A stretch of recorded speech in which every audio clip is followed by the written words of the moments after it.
창업을 계획하고 있다든가 또는 창업 후 난관에 부딪혀 사업을 계속 해나가야 할지 말지 여부를 결정하고자 하는 때에는 먼저 한다 안 한다와 같이 대안의 폭을 두 가지로 제한하지 않고 제3의 대안을 짜내려고 노력해야 합니다.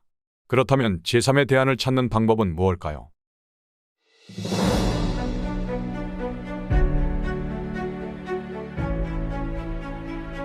당신은 넥슨 설립자인 김정주나 아마존 창업자인 제프 베조스 못지않은 부자가 되고자 하는 야망을 품고 창업하여 열심히 사업에 몰두해왔습니다. 그런데 자신하던 만큼의 성과를 내지 못하고 결국 좌초할 위기에 처하게 되었습니다. 이때부터 고민이 시작됩니다. 적자가 누적되고는 있지만 그래도 버텨가면서 흑자 전환을 기대해 볼 것인가? 아니면 당장이라도 사업을 접어 그나마 손실을 줄이는 게 나을까 하는 선택의 기로에 선 겁니다. 사업을 계속해야 할 것이냐 말 것이냐 하는 문제 외에 다른 방도는 생각할 마음의 여유가 전혀 없습니다. 그저 양자택일에만 매달리는 겁니다. 이런 것을 두고 양자택일의 함정이라 합니다. 양자택일의 함정이란 하느냐 안 하느냐 하는 두 가지에 대안밖에는 다른 대안을 생각해내지 못하는 의사결정의 오류를 일컫는 말입니다. 계속 억지로라도 사업을 유지하는 대안과 당장 폐업하는 대안 이 두 가지에만 온갖 신경을 집중하는 바람에 제3의 대안을 생각하지 못하는 일종의 마비 현상을 뜻한다고 할 수 있지요. 우리는 살다 보면 자신에게 닥친 문제가 아니라면 다소 우습게 보일 수도 있는 질문에 접하게 되는 경우가 종종 있습니다. 사귀는 여자의 단점만 자꾸 보이는데 헤어져야 할지 말지의 고민도 있을 수 있고 다니는 회사에서 상사에게 찢겨 퇴사를 해야 할지 말지 고민되는 경우도 있습니다. 일상에서 흔하게 마주칠 수 있는 상황이죠. 이런 경우 대개 다음과 같은 의견이 주류를 이룰 것입니다. 그런 여자는 결혼하면 정말 불행해집니다. 당장 헤어지세요. 퇴사하지 마세요. 회사를 걸어 나오는 순간부터 지옥을 맛볼 겁니다. 이런 식으로 양자택일의 함정에 빠져 보다 나은 선택지를 생각해내지 못하게 만드는 것입니다. 다른 예를 들어보겠습니다.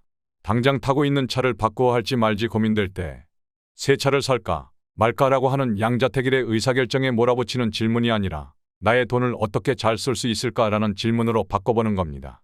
그러면 차를 꼭 사야 되는가라는 의문이 들고 사지 말고 리스로 하지 뭐 라는 제3의 대안이 눈에 보일 수 있게 됩니다.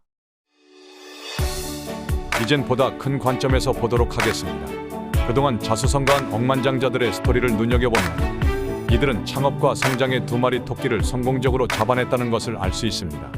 이들은 공통적으로 창업과 성장통이라는 두 번의 양자택일에 마주쳐야 했고 이 두 번의 딜레마를 현명한 대안 도출로 이겨냈다는 점입니다. 창업 과정이 처음으로 부딪히는 의사결정이기에 제일 어렵다고 할 수 있습니다. 켈리델리를 창업한 켈리 최 회장의 창업 과정을 예로 들어보겠습니다. 최 회장은 친구와 함께 사업을 했었는데 실패하고 말았습니다. 보통 사업에 실패하면 다시 시도하기 어렵지만 최 회장은 그대로 주저앉을 것이냐 다시 창업할 것이냐 하는 양자택일에 덫에 걸리지 않았습니다. 도리어 더 적극적으로 사업 의욕을 불태웠는데 이는 첫 사업 실패 경험에서 대안을 생각해낼 수 있었기 때문입니다. 즉 실패 경험을 바탕으로 사업 기준을 세웠는데 첫째는 경기를 타지 않을 것, 둘째는 돈이 많이 들지 않을 것, 셋째는 내가 좋아해서 미쳐서 할 수 있는 일이어야 한다는 것입니다. 그래서 결정한 것이 바로 초밥 도시락 사업이었고 일단 방향을 결정하자 사업 준비를 철저하게 했습니다. 초밥 도시락 사업을 기획하면서 2년간 마트로 출근하여 시장 조사를 했습니다. 마트에 초밥이 있는지, 신선하고 맛있는지, 유통기한은 어떤지 확인했고 기존 초밥들의 가격대를 비교해보며 가격을 선정했습니다. 그리고 초밥을 구매하는 고객들의 반응, 구매 패턴 등도 빠짐없이 기록하고 분석했습니다. 초밥 외에도 다른 아시아 푸드도 조사했고 나아가 마트 자체에 대해서도 철저하게 조사했습니다. 또한 중요한 것은 사업에 필요한 최고 전문가의 도움이라는 것을 깨닫고 생선초밥의 장인을 끈질기게 설득하여 아주 적은 돈으로 도움을 받을 수 있었습니다. 최 회장의 이러한 과정 하나하나는 우선 양자택일의 함정에 빠지지 않고 긍정적인 방향으로 결정한 것으로부터 출발합니다. 그래서 단계적으로 연관된 대안들을 찾아내고 실행해 나갔기 때문에 큰 성공을 이끌어낼 수 있었다고 판단됩니다.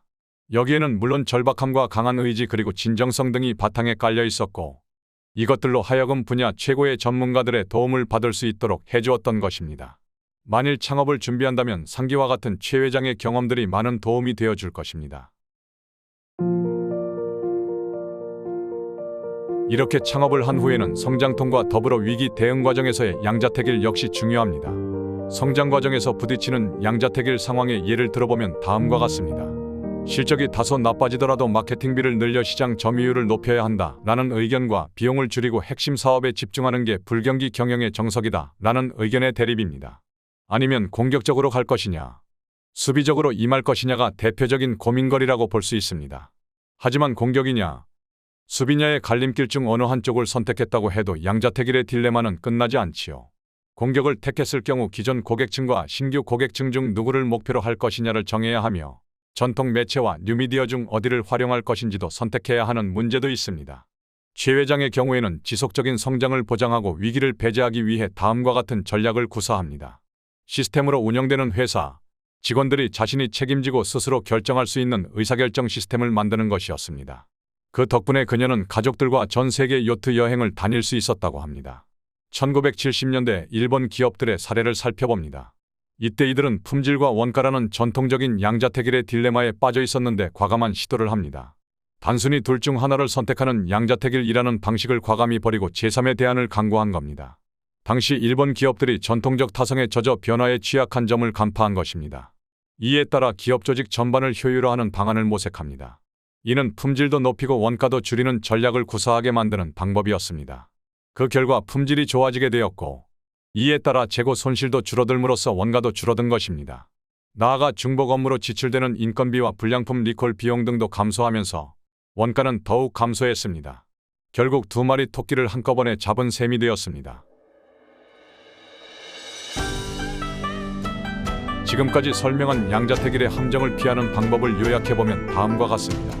우선 한다 안 한다와 같이 대안의 폭을 두 가지로 제한하지 않아야 합니다. 그 다음 제3의 대안을 짜내려고 노력합니다. 즉 무조건 이것이 내가 살아갈 수 있는 유일한 대안이 아닐 수도 있다고 의도적으로 의심하는 것이 양자택일의 함정에서 빠져나오게 만들게 해줍니다. 그러면 제3의 대안을 찾는 방법은 무엇일까요? 머릿속을 뱅뱅 도는 이 방법을 실행할까 말까라는 닫힌 질문을 밀어내고 대신 문제를 해결하려면 어떻게 해야 하는가 하는 열린 질문을 던지는 것입니다. 유의할 점은 대안의 수가 아주 많아도 문제이지만 오직 양자택일하도록 스스로 프레임 당하는 상황을 초래하지 않아야 한다는 점입니다.